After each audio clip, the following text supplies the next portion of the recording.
The Adventures of Sherlock Holmes, the original and immortal stories of Sir Arthur Conan Doyle, dramatized anew with Hayden Fletcher as Dr. Watson and Elias Fleming in the role of Sherlock Holmes. Many of the cases of Sherlock Holmes were private affairs that made no stir outside the family circles involved. But the disappearance of Silver Blaze was a matter which set the whole country by the ears. For not merely had this horse, the favorite for the Essex Cup, vanished for a week before the great race, but his trainer had also been tragically murdered. John STRAKER, the trainer, lived in a small villa about 200 yards from the stables. I see there's some newspapers there, Watson. Let's see what they have to say about the matter. Oh, well, here's the Morning Post. It says the horses had been exercised and watered as usual, and the stables locked up at 9 o'clock. Two of the lads walked up to the trainer's house where they had supper in the kitchen, whilst the third, Ned Hunter, remained on guard. A few minutes after 9, the maid, Edith Baxter, carried his supper, a dish of cured mutton, down to the stables. As the path ran over the open moor, she carried a lantern with her. About 30 yards away from the stables, a man appeared out of the darkness and called to her to stop. Excuse me, miss. Can you tell me where I am? I once made my mind to sleep on the moor when I saw your lantern. You're close to King Pyland's training stable, sir. Yep, I am. What a stroke of luck. I understand that the stable boy sleeps there alone every night. Perhaps it's supper you're carrying. Yes, sir, but it will be getting cold. Yes, but you won't be too proud to earn the price of a new dress, now would you? See, the boy gets his note tonight, and you have the prettiest dress that might be body. Let me pass, sir. I'm not giving notes to anybody. The girl was frightened by his manner, and she ran past him to the stable window hatch, through which she always used to hand the boy his meals. The hatch was already open, and the boy was waiting inside. She just begun to tell him what had happened when the stranger came up again. Good evening. I wanted to have a word with you. What business you have here? Miss that May put something in your pocket. You've 2 horses in for the West's Cup, Silver Blaze and Bayard. Let May have the straight tip and you won't be the loser. Is it a fact that the weights Bayard could give the other 100 yards? So you're one of them touts? Well, I'll show you how we serve them at King's Pyland. Just wait till I set the dog free. Rover! The boy ran to unleash the dog, and the maid hurried towards the house. But, looking back, she saw the stranger leaning in through the stable window. A minute later, when Hunter rushed out with the dog, the stranger was gone. Yes, that's as far as we can get with the Morning Post, I'm afraid. Mrs. Hudson very stupidly used the other half of the paper to light the fire this morning. I'm sorry. On the matter, my dear fellow, the telegraph has also covered the occurrence very fully. I have it here. Hunter, on the return of his fellow grooms, sent a message up to the trainer, STRAKER, to tell him what had happened. STRAKER seems to have been vaguely uneasy about the matter, for although he'd been to bed, he got up again at 1 o'clock in the morning, telling his wife that he was going down to the stable to see if all was well. He put on a mackintosh, for it was raining heavily, and left the house. What wealth of detail, my dear Watson. And here, I have the notes of Mrs. STRAKER's statement. After her husband had gone out, she went back to sleep again and not wake up until 7 o'clock in the morning. Finding him still absent, she called the maid, and they set off together for the stables. They found the door wide open. Inside, huddled on a chair, was Hunter in a state of complete stupor. The lads in the loft overhead had heard nothing all night, for the favorite stall was empty, and there was no sign of the trainer. Hunter had obviously been drugged. Undoubtedly. Mrs. STRAKER and the maid left him and ran up the moor to see whether STRAKER had merely taken the horse out for exercise. And so the murder was discovered. Suppose you read me the rest of Mrs. STRAKER's statement. Oh, well, yes, here it is. Some quarter of a mile from the stables. Miss STRAKER and the maid found STRAKER's coat flapping from a furze bush. Immediately beyond, there was a bowl-shaped depression on the moor, and at the bottom of this, John STRAKER's body was found. His head shattered by a savage blow from some heavy weapon, wounded in the thigh, a long clean cut, evidently inflicted by some sharp instrument. STRAKER had obviously tried to defend himself, for in his left hand he grasped a red and black silk cravat, which was recognized by the maid as having been worn by the stranger who'd spoken to her outside the stables. Hunter, the stable boy, also identified it when he recovered from the effects of the drug. This was apparently a powdered opium, which had been put into his cured mutton. Now, that explains what the stranger was doing as he leant through the stable window. For the lads who ate the same meal at the trainer's house were quite alright, so only one plate had been drugged. It goes on to say there were abundant proofs in the mud which lay at the bottom of the fatal hollow that the missing horse, Silver Blaze, had been there at the time of the struggle. Well, Watson, that has passed our journey quite agreeably, and here we are at Tavistock. Tavistock lies like the boss of a shield in the middle of a huge circle of Dartmoor. Two gentlemen were waiting for us at the station, Silver Blaze's owner, the well-known sportsman Colonel Ross, and Inspector Elena of Scotland Yard. I'm delighted that you've come down, Mr. Holmes. The inspector here has done all that could possibly be suggested, but I wish to leave no stone unturned in trying to avenge poor Straker and recover my horse. I trust I may be able to assist you, sir. Has there been any fresh development? I'm sorry to say we've made very little progress. As you know, we've had no difficulty in tracing the stranger. He was well known in the neighbourhood. His name is Fitzroy Simpson, a man who's come down in the world and lives by a quiet and gentle bookmaking in the London clubs. His books showed he was carrying bets up to £5,000 against the favourite. When confronted with a cravat, he turned very pale and was utterly unable to account for the presence in the hand of the murdered man. Of course, Straker himself was wounded, wasn't he, in the thigh? He may have wounded himself in the convulsive struggles which follow any brain injury. Excellent, my dear Watson. It's more than possible, it's probable, in which case one of the main points in the favour of the accused disappears. A minute later, we were all seated in a comfortable landau and were rolling through the quaint old Devonshire town. The clever counsel would tear a case to robbers. Why should Simpson take the horse out of the stable? If he wished to injure it, he could do it there. Has a duplicate key to the stable door been found in his possession? What chemist on the powder of opium? Above all, what could he, a stranger to the district, had a horse, and such a horse as this? Tell me, what in his own explanation as to the note in which he wished to give the maid to the stable boy? He says it was a £10 note, and one was found in his purse. Also, he's not a stranger to the district. He's twice lodged at Tavistock in the summer. The opium he probably brought with him from London. The key, having served its term, will be hurled away. As for the horse, he may as well lie at one of the pits or old mines upon the moor. What does he say about the cravat? He admits that it's his and says that he lost it, but a new element has been introduced into the case which may account for the leading of the horse from the stables. We found traces that show that a party of gypsies encamped on Monday night within a mile of the spot where the murder took place. On Tuesday, they were gone. Simpson may have well been leading his horse to them when he was overtaken. It's certainly possible. The moor is being scoured for them. Meanwhile, I've examined every stable and outhouse in Tavistock and for a radius of 10 miles. There's another training stable quite close, I believe. Yes, and that's a factor we must certainly not neglect. As Desbrow, the horse, was second in the betting, they had an interest in the disappearance of Silver Blaze. SHILOH Brown, the trainer, is known to have had large bets upon the event, and she was no friend to poor Straker.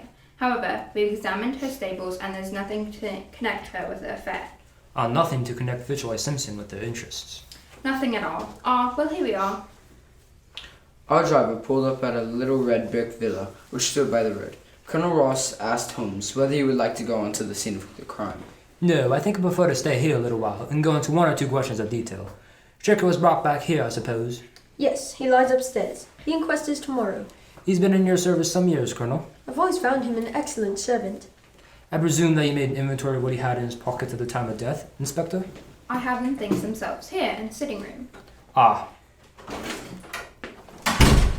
Here they are, a box of matches, 2 inches of tallow candle, pencil case, a few papers, and the ivory-handled knife. A very singular knife, Watson. Surely in your line. It's what we call cataract knife. We use it for surgical purposes, including very delicate operations. A strange thing for a man to carry with him on a rough expedition. Why, it won't even show up to go into his pocket. The tip was guarded by a cork, which we found beside his body. His wife tells us that he kept it for some days on the dressing table and picked it up as he left the room. A poor weapon, but perhaps the best he could lay his hands on at the moment. On the papers?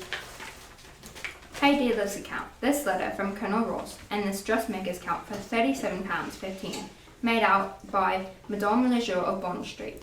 May I see that bill, please? Certainly. It's made out to William Derbyshire. William Derbyshire? Mrs. Straker tells us he was a friend of her husband's and that occasionally letters for him were addressed here. Had he been staying here then? Did Mrs. Straker know him? I gather not, but here's Mrs. Straker, Mr. Holmes, Mrs. Straker. How do you do, sir?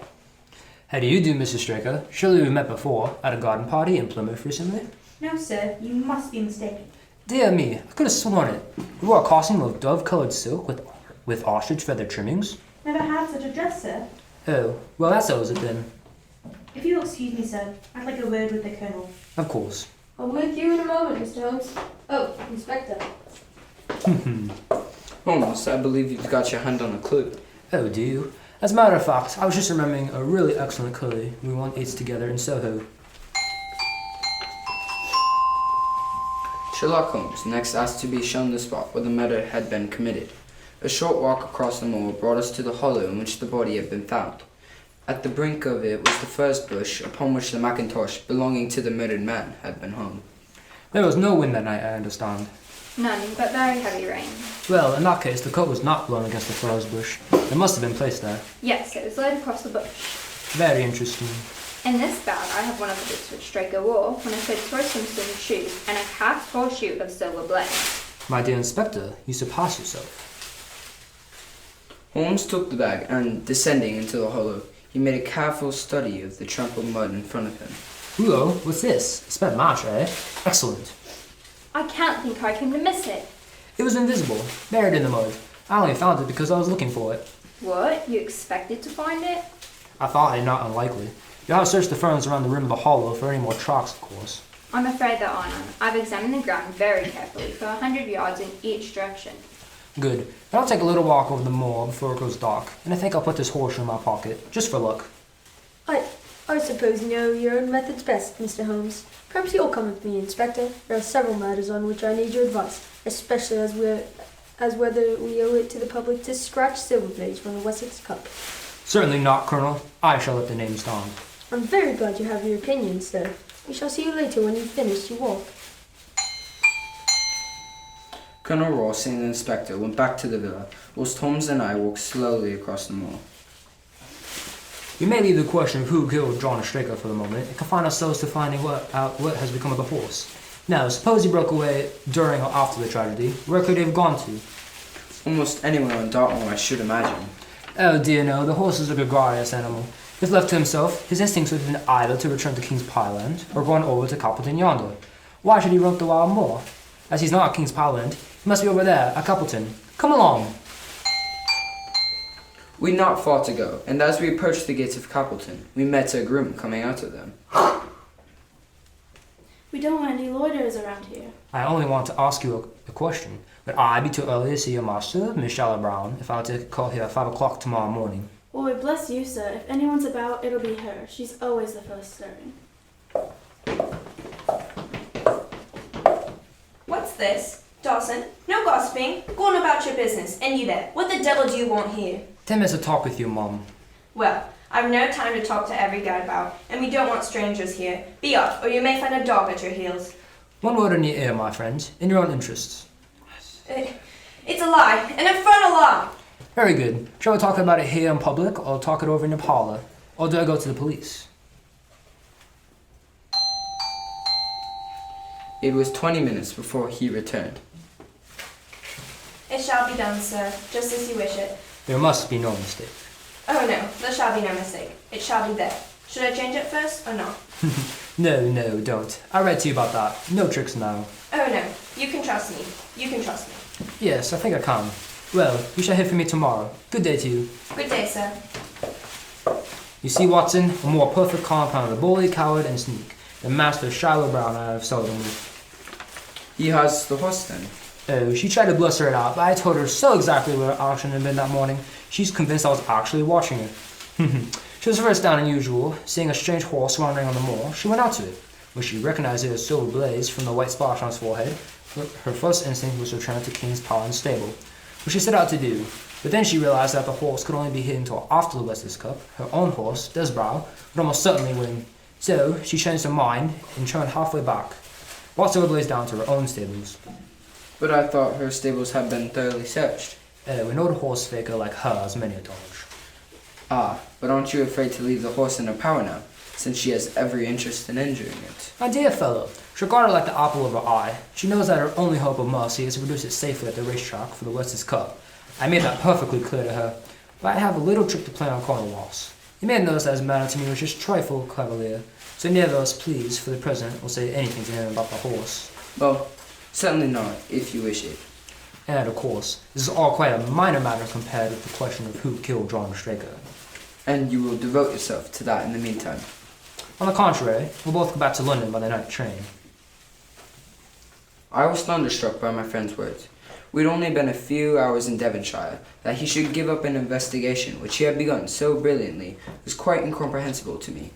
Not one word more could I draw from him until we were back at the trainer's house, where the colonel and the inspector were waiting for us. My friend and I returned to town by the midnight express. We've had a charming little breath of Dartmoor air. So you despair of arresting the murder of poor STRAKER? There are certainly grave difficulties in the way. I have every hope, however, that your horse will be at the racetrack next Tuesday, and I beg that you have your jockey in readiness. Oh, may I take this photograph of John STRAKER with me back to town? Well, Inspector, I'm rather disappointed in our London consultant. I don't see that we're any further than when he came. At least you have his assurance that your horse will run next week. Yes, I have his assurance. I should prefer to have my horse. We went outside. Goodbye. Goodbye, Colonel. I hope to see you at the Wessex Cup, in the Silver Blaze. Goodbye, Inspector. But, Mr. Holmes, isn't there any point to which you'd wish to draw my attention? To the curious incident of the dog in the night time. The dog did nothing in the night time. That was a curious incident. And now we're going to totally the lead. Gentlemen's catching up. It's neck and neck, ladies and gentlemen. But Silver Blaze is in the lead. Silver Blaze has won the race. 4 days later, Holmes and I saw Silver Blaze win the Wessex Cup by a good 6 lengths. But it was not a Silver Blaze that even its owner could recognize. There was no trace to be seen of the famous white splash on its forehead or of the Molitor foreleg. The Silver Blaze that won the Wessex Cup was a powerful bay. It was only in the weighing enclosure after that race that Holmes began to explain to a colonel who was completely bewildered. You've only to wash his face and legs in spirits of wine, and you'll find that he's just the same old Silver Blaze as ever. You take my breath away. Yes, I found him in the hands of a faker and took the liberty of running him just as he was sent over.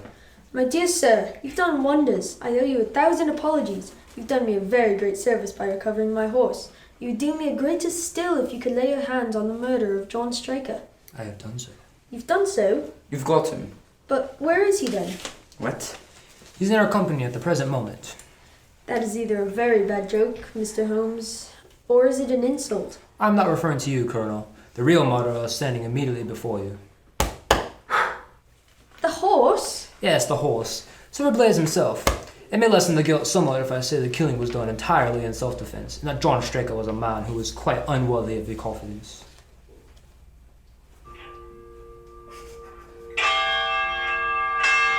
There goes the bell, and as I stand to win a little in the next race, I shall defer a lengthier explanation to a more fitting time.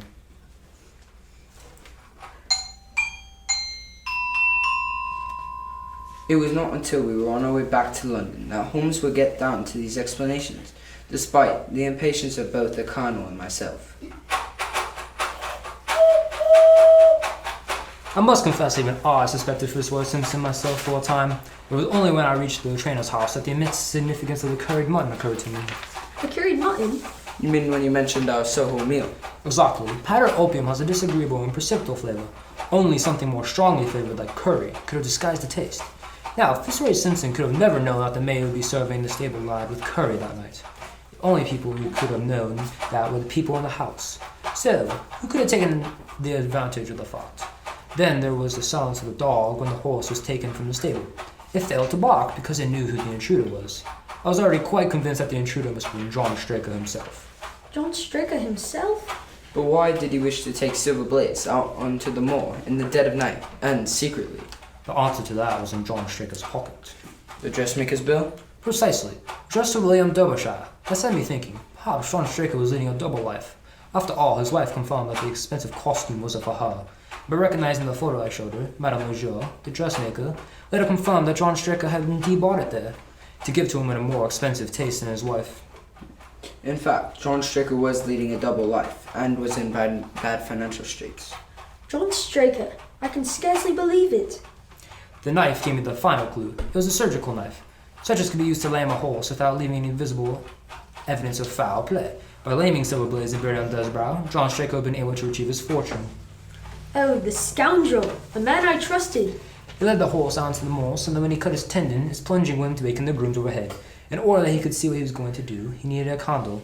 So that the candle should not be seen, he led the horse to the hollow. In line the candle, he dropped the spent match in the mud. Fortunately for him, the light must have scared the horse, unless it was instinct. Whichever it was, the horse lashed out and his steel shoe caught Stricker full in the forehead. He'd already taken off his mackintosh to be feared, and, as he fell, gashed his thigh with his own knife. Well, my dear fellow, you might have been there. Wonderful. And the cravat, Fitzroy Simpson's, which was in the dead man's hand. Simpson said that he lost it. Note that he did. Stricker must have found it and picked it up, perhaps with the idea of using it to secure the horse's leg. Well, that disposes of everything. Quite simple. Perhaps we could while away the rest of our journey, my dear Watson, with a game of chess. The Adventures of Sherlock Holmes, based on the original stories of Sir Arthur Conan Doyle, have been dramatized anew with the original music composed by Dietrich Ockenfels. Hayden Fletcher played the part of Dr. Watson and Elias and Fleming that of Sherlock Holmes. The program was produced by Harry Allen Towers.